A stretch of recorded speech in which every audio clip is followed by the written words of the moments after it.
up with waiting. We're not going to wait any longer. We're going to keep escalating our tactics until we get a date for the referendum.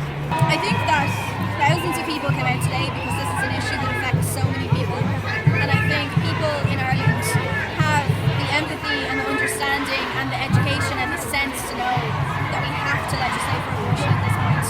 I think that the government is not giving enough credit to people in Ireland when they ask us to wait, or when they ask us to have more debate, or when they ask us to have more sensible discussions. All of those discussions have taken place. The Citizens' Assembly is just another delaying tactic by the government. We've been waiting for years, we've been organising for years around this issue.